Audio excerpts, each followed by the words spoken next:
한 조그마한 마을이 어떤 일로 인해서 술렁이기 시작했어요. 그저 조그마한 마을인데 그 마을에 커다란 술집이 생긴다는 겁니다. 그리고는 유흥단지를 만들어서 그 마을 전체를 유흥지로 만들겠다는 거예요. 제가 이 캐리에 이사 오고 나서 저희 성도님들 통해 어떤 성도님들 통해서 들은 얘기는 이 캐리가 상당히 작은 동네다. 뭐 이렇게 말씀하시더라고요. 그런데 제가 살다 온 동네가 그래도 오클라호마에서 나름대로 꽤 사이즈가 되는 동네인데 여기 와보니까 되게 크더라고요. 예, 그러니까 여기를 작다고 하시면 제가 말씀드릴 때 조그마한 마을이라고 했을 때 아마 감이 안 잡히실 거예요. 예, 제가 첫 목회를 나갔던 마을은 그 마을 전체 주민이 한 700명 정도밖에 안 되는 마을이었어요. 그래서 미국의 작은 마을이라고 하면 한 700명에서 1,500, 한 많아야 3,000명 정도 이렇게 되는 마을을 여러분들이 생각하셔야 돼요. 그래서 어떠한 작은 일로 마을 전체가 영향을 입을 수 있는 그런 환경이다 하는 것이죠. 그런데 그 작은 마을에 이제 어떤 사람이 큰 술집을 만들면서 마을 전체를 유흥단지로 만들겠다는 그런 계획인 거예요. 그리고 이 마을 전체를 유흥지로 만들겠다는 아이디어는 그 마을에 이미 있던 그 술집의 주인의 아이디어였죠. 자신의 술집을 더 크게 해서 사업을 키우겠다는 것입니다. 그래서 그 동네에 있는 교인들이 이래서는 안 되겠다 하는 마음으로 모였어요. 그리고 몇 교회 되지는 않지만 함께 모여서 우리 마을이 이렇게 되어서는 안 되겠다 하며 작정 기도를 시작합니다.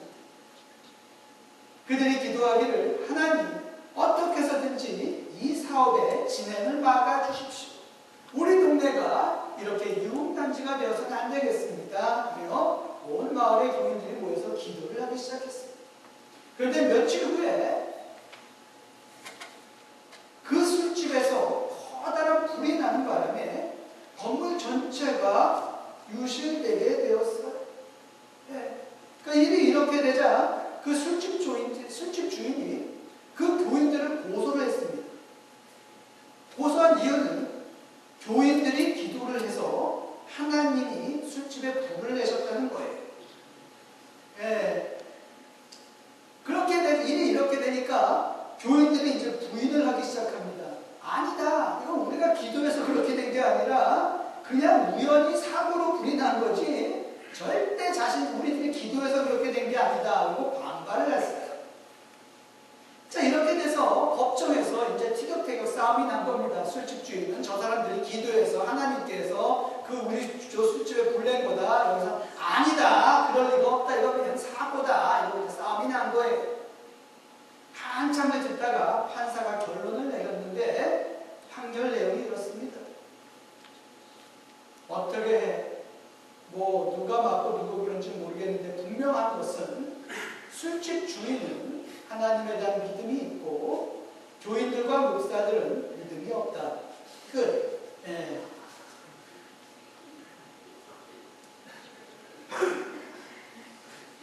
참 대단한 이야기 아니겠습니까? 하나님께 마을의 유흥단지를 만들겠다는 술집 주인의 계획을 막아달라고 기도했던 교인들이 정작 자신들이 기도한 대로 그렇게 이루어지자 이제는 세상에서 불이익당하는 것이 두려워서 그것이 자신들의 기도에 대한 하나님의 응답이 아니라 그저 우연히 일어난 사고일 뿐이라고 결론 지어버린 거죠. 설령 그 일을 하나님께서 하셨다 해도 나하고는 상관이 없다는 말이에요. 왜 그렇습니까? 어떤 이유로든 불이익을 당하기 싫다는 겁니다. 여러분, 이 이야기를 들으면서 누군가가 생각나지 않으십니까?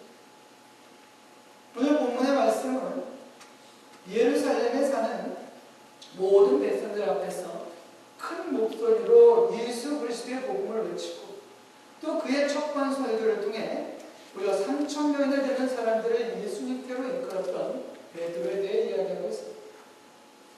또 그 옆에는 사도들이 함께 서 있었어요. 그런데 언제부터 베드로가 이렇게 담대했던 사람이었습니까? 언제부터 사람들이 많이 모인 곳에서 우리는 예수 그리스도의 증인이다 라고 외쳤습니까?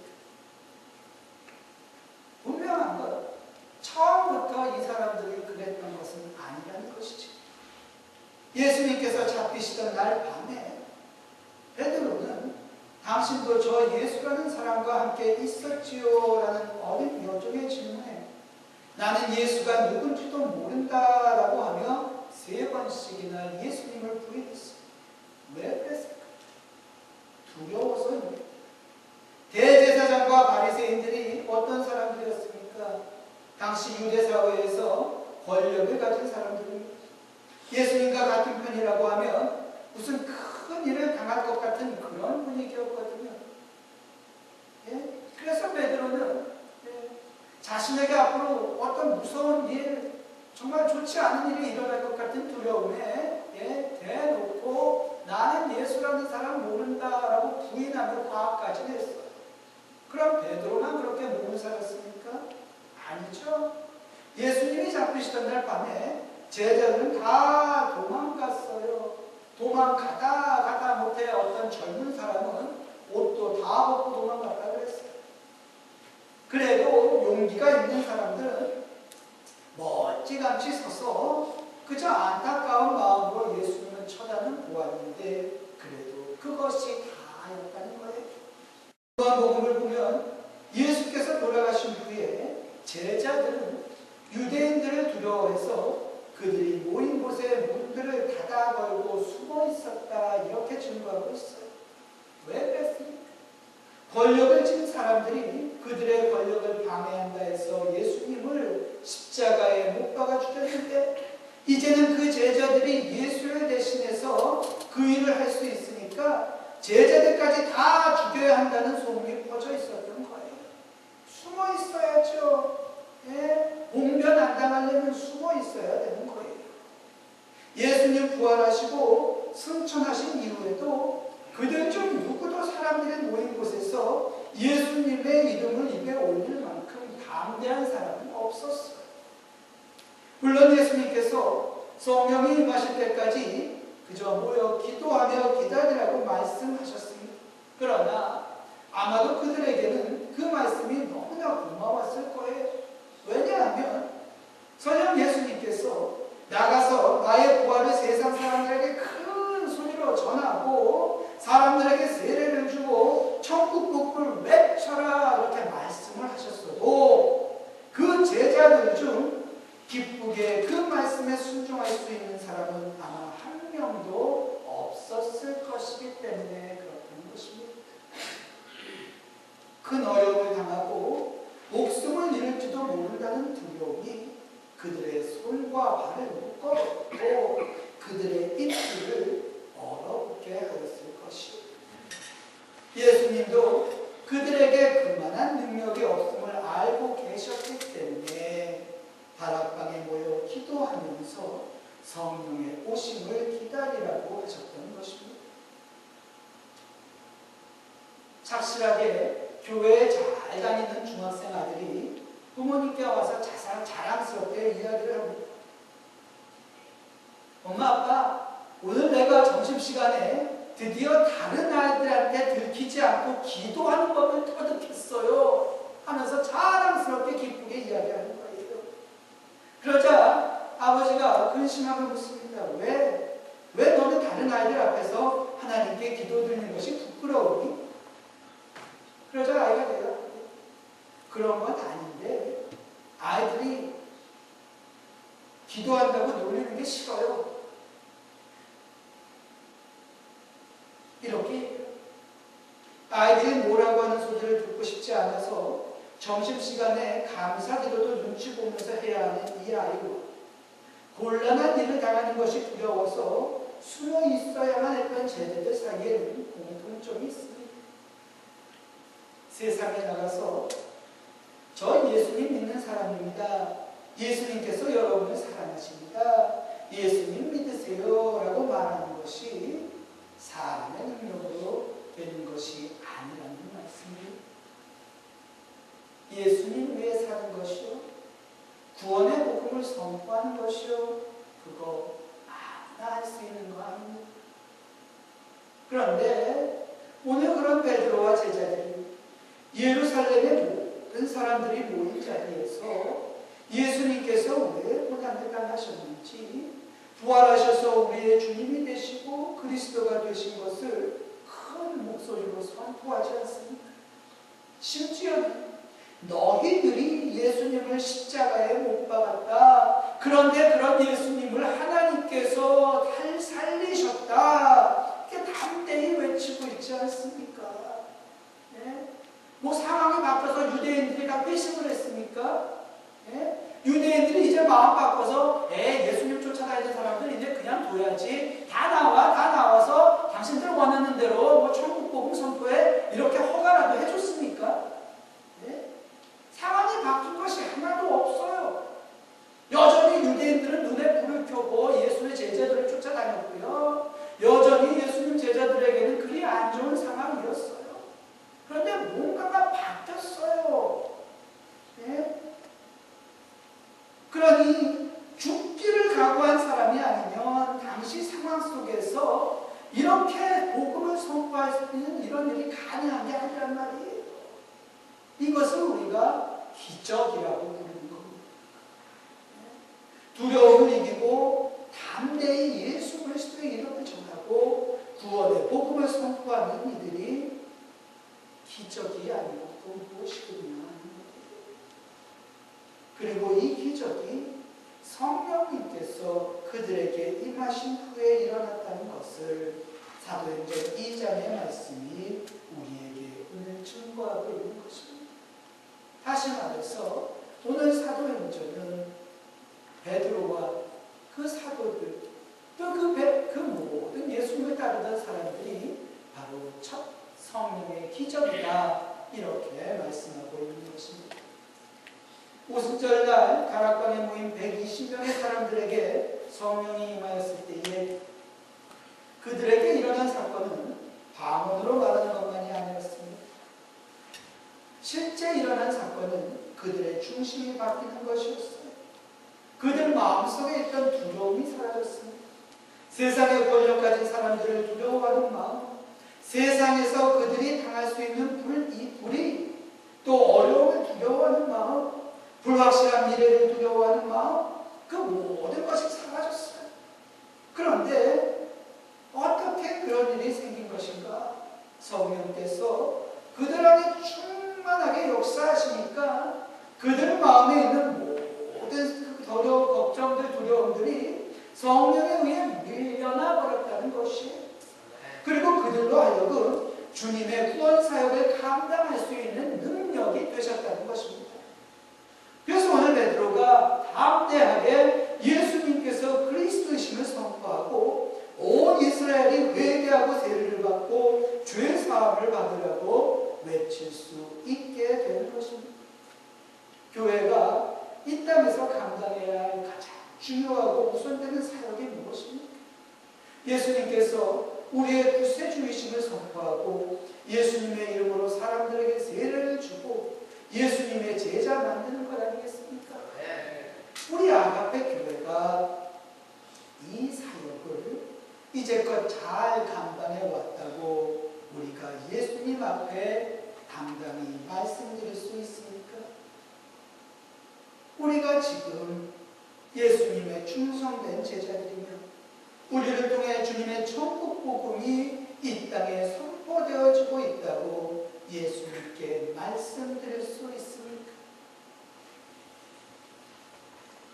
만약 우리가 이 무릎 앞에 그렇습니다 주님, 우리 아가페 교회가 처음부터 이제까지 그렇게 해왔고 지금도 그렇게 하고 있습니다 라고 자신있게 대답할 수 없다면 저는 우리 아가페 가족 모두가 바로 이 일을 인해 주님 앞에 무릎 꿇고 기도할 수 있기를 원합니다. 우리가 그렇게 하지 못한 것에 대한 회개의 기도를 함께 드리기 원합니다. 그리고 성령의 충만함을 우리 아가페 가족 모두가 함께 받기를 원합니다. 교회가 복음 사역 감당 못하는 이유는요, 성령의 능력을 힘입지 못하였기 때문이에요. 오늘 사도행전 2장의 말씀을 통해서 주님은 우리에게 바로 이 말씀을 하시고 싶으신 것입니다. 교회가 교회되기 위해서는 성령님께서 우리 교회의 주인 되시고 성령님께서 우리 교회의 모든 것을 이끌어 주셔야만 합니다. 이를 위해서 우리 한 사람 한 사람이 성령의 충만함을 입어야 하는 것입니다. 이게 되지 않으면 우리가 말로는 성령께서 우리 교회의 주인이다 말하면서 실제로는 내가 주인 노릇하게 되는 거예요. 내가 내 생각대로 내가 보기에 좋은 대로 교회의 사역을 이끌어가기를 원하는 욕심이 생기는 거예요. 그런데 그게 나만 그렇게 생각하느냐? 그렇게 생각하는 사람들이 교회 곳곳에 많이 생긴다는 거예요. 그러니 싸움이 일어나는 거예요. 그러니 교인들이 교인들로 인해 상처를 입는 거예요. 예수님 잘 믿고 평안함, 기쁨, 감사함으로 감사함의 생활을 누리고 싶은데 교회만 오면 사람들한테 상처받는 거예요. 왜? 우리가 성령께서 주인 되시고 성령의 인도하심을 따라가지 못하고 내가 주인 노릇하려고 내가 보기에 좋은 대로 교회 만들어 가려고 하다 보니까 그렇게 되는 거예요. 그러면서 더 안타까운 것은 내가 다른 사람들에게 상처 주고 있다는 거 나는 못 느껴요. 네, 다른 사람이 고쳐야 된다고 생각하지요. 나는 다 잘한다고 생각해요. 그러니 교회가 시간이 지날수록 점점 아픔이 깊어지는 거예요. 성령의 충만함을 받은 사람들은 이 모든 것을 다 내려놓아야 되는 것입니다. 내 마음에 들지 않아도 되는 거예요. 내가 보기에 좋은 대로 그렇게 교회가 가지 않아도 되는 거예요. 왜? 성령님께서 원하시는 일이 항상 내가 보기에 좋은 것이 아니기 때문에 그렇습니다. 성령님께서 하나님께서 좋아하시는 길로 가야 하는 거예요. 내가 좋아하는 것, 내가 원하는 것은 다 우리가 십자가 앞에 내려놓고 우리는 순종하며 이끄시는 대로 가는 거예요. 그게 성령이 이끄시는 교회입니다. 성령의 충만함을 입은 사람들에게 나타나는 변화가 무엇입니까? 우선 예수님께서 우리의 주인이심을 사람들에게 이야기하는데 그 마음에 두려움이나 창피함이 없어요. 오히려 예수님을 이야기할 때에 이 마음에 기쁨이 있고 담대함이 생겨요. 성령께서 우리의 전하는 복음 위에 힘을 더하여 주시는데 그 증거가 오늘 베드로를 통해서 나타나고 있는 것입니다. 베드로에게 있어서 오직 변화는 성령께서 역사하셨다는 거예요. 베드로가 갑자기 신학교 가서 박사학위 따고 갑자기 무식해진 게 아니에요.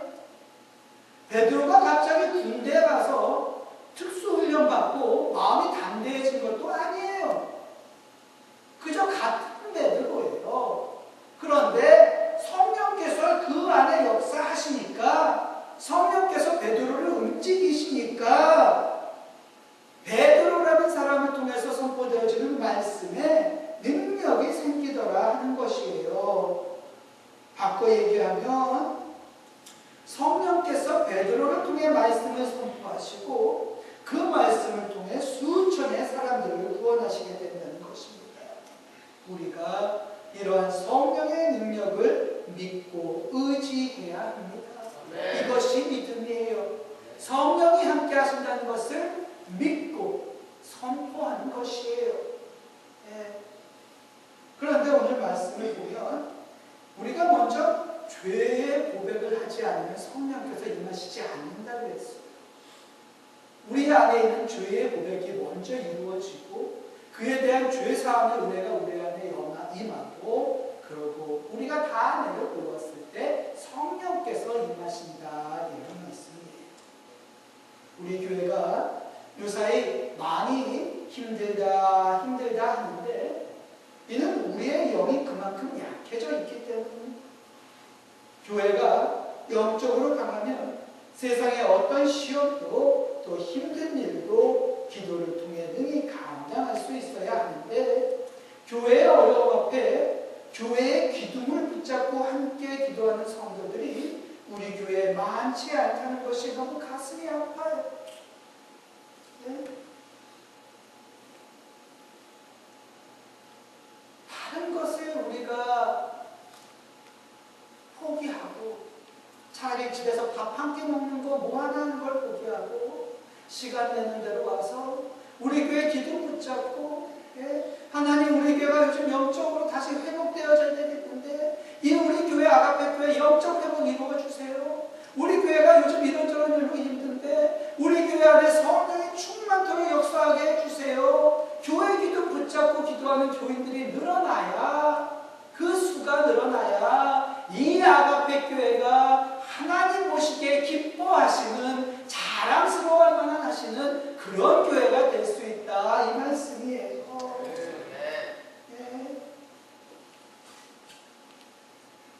교회에서 우리가 함께 눈물로 손잡고 기도할 수 있는 교인들이 많지 않다 하는 것, 또 혹은 얼마나 많다 하는 것, 이것이 교회의 영적 상태를 나타냅니다.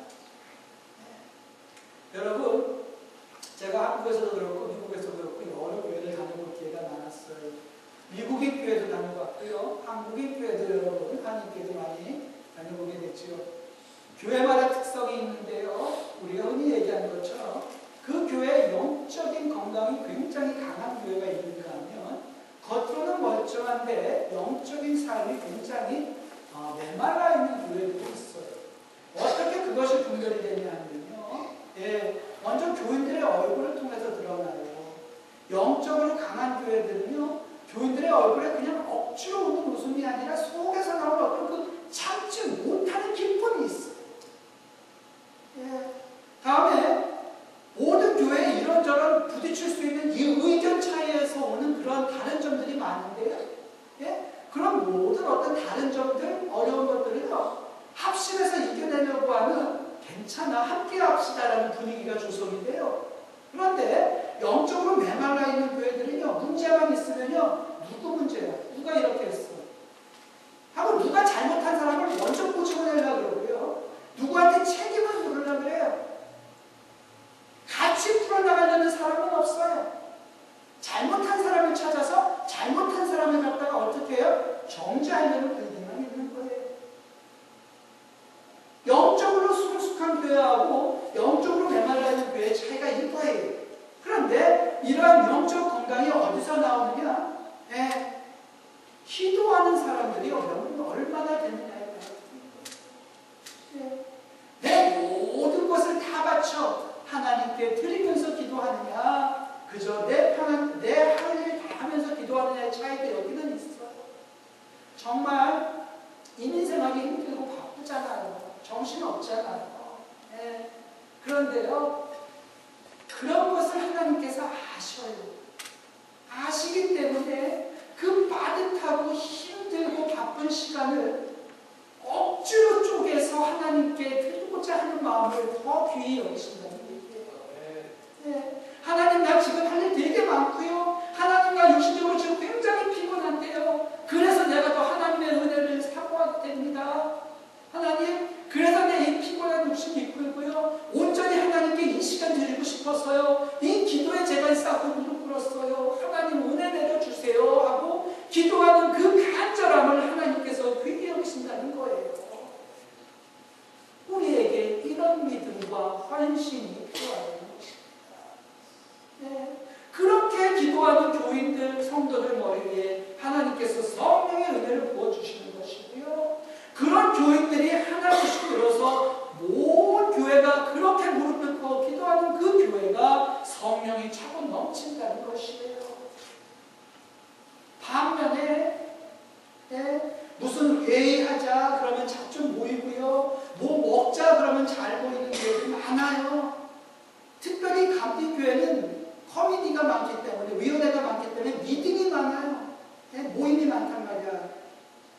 위원회 그런 게 많아요.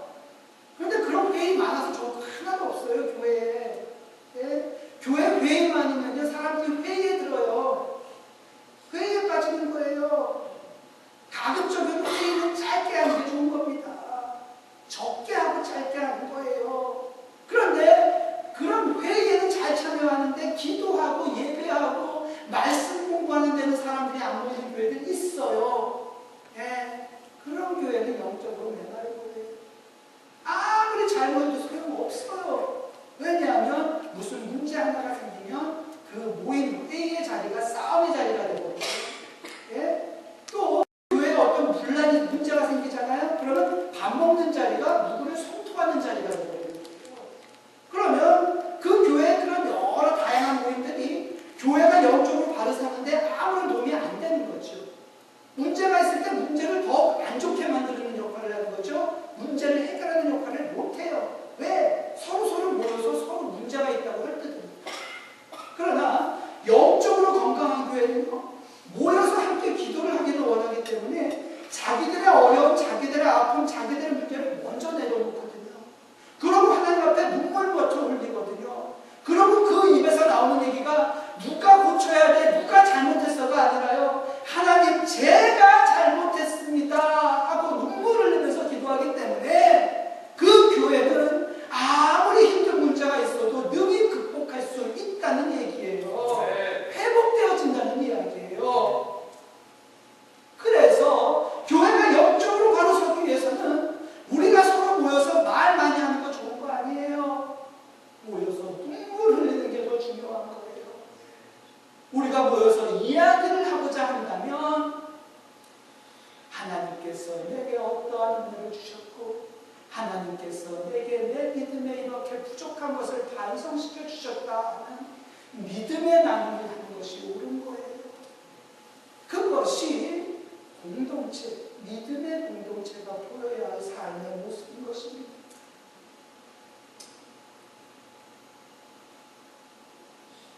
우리 주님께서 저를 여러분의 담임 목사로 가라 하시면서 제게 주신 사명은요, 우리 아가페 교회를 주님께서 기뻐하시는 제자들의 공동체로 만들라는 것이에요.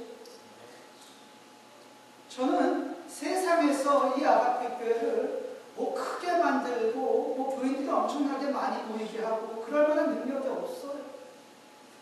처음에 제가 목회자 될 때부터 그런 기도를 하지도 않았어요. 큰 교회 목사 되게 해달라는 기도도 드려본 적이 없고요. 네, 죄송한 말씀이지만 저랑 같이 있으면 큰 교회 되긴 힘들어요. 네. 뭐 세상에서 엄청 주목받는 교회 목사 되게 해달라는 기도를 해본 적이 없기 때문에 그렇고요. 두 번째는 네? 뭐 엄청나게 세상에서 자랑할 만한 그런 건물 짓게 해달라는 기도도 해본 적이 없어요. 근데 오직 두 가지 기도했는데 하나는 하나님 앞에 그래도 하나님께 칭찬받는 목사 되게 해달라고 기도했고요. 교인들에게 상처 주지 않는 교회 목사 되게 해달라고 기도했어요. 또 하나가요, 제가 주님의 제자로 부끄럽지 않은 모습으로 살게 해달라고 기도했고요. 내가 함께 목회하는 우리 교인들 예수님의 제자로 살아갈 수 있게 그렇게 도와줄 수 있게 해달라고 기도했어요. 저와 여러분들이 함께 할 수 있는 일은 이거밖에 없는 거예요. 그래서 제가 유일한 기도의 제목이 있으면 여러분 한 분 한 분이 예수님의 제자로 이 땅에서 살기를 원하는 거예요. 그래서 하나님께서 여러분들 한 분 한 분 기뻐하시고 또 사랑하시고 축복해 주기를 원하는데 여러분들이 같이 말씀 나눌 때 믿고 따라와야 이게 되잖아요. 제가 여러분들한테 큰 부탁합니다. 함께 기도하고 성령 앞에서 여러분들 가진 거 다 내려놓고 온전히 성령께서 인도해달라고 기도하기를 원합니다. 네. 우리가 성령의 은혜 안에서 새롭게 태어나는 경험을 해야 돼요. 네. 여러분, 지금 이 순간에 여러분 우리가 한 사람 한 사람이 내가 성령의 충만한 삶을 살고 있는지 한번 돌이켜볼 수 있으면 좋겠어요.